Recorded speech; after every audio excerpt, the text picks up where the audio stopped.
হরে কৃষ্ণ। আর্য কি? আর্য সভ্যতা কাকে বলে? এই বিষয়ে শাস্ত্রীয় আলোচনা করতে হলে আমাদের শ্রীমদ্ ভাগবতের আলোকে তা আলোচনা করতে হবে।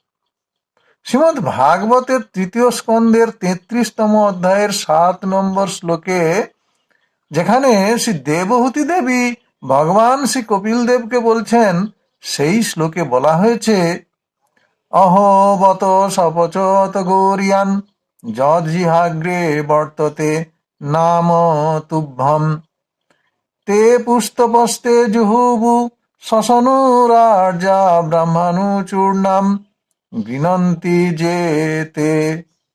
এই শ্লোকের মধ্যে বলা হয়েছে, হে ভগবান, যাদের জিহায় আপনার দিব্য নাম বিরাজ করে, তারা যদি অত্যন্ত নীচ কুলেও জন্মগ্রহণ করেন, তাহলেও তারা শ্রেষ্ঠ।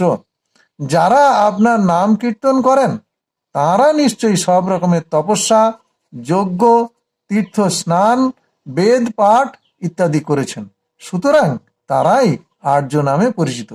তাহলে দেখা যাচ্ছে যে অত্যন্ত নীচ কুলে জন্ম হলেও যাদের জিহায় শ্রী ভগবানের দিব্য নাম সর্বদাই বিরাজ করে, অর্থাৎ যারা সর্বক্ষণ শ্রীহরির নাম, শ্রীকৃষ্ণের নাম, শ্রী ভগবানের নাম করেন, কীর্তন করেন, তপস্যা, যজ্ঞ, তীর্থ স্নান, বেদ পাঠ করেন, গীতা ভাগবত পাঠ করেন, তিনিই আর্য।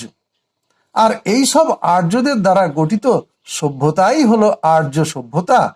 তাহলে শ্রীহরির নাম কীর্তন, মহিমা কীর্তন, ভগবত ভক্তি আচরণ ইত্যাদি ইত্যাদি যে সভ্যতায় হয়, সেই সভ্যতাকে আর্য সভ্যতা বলে।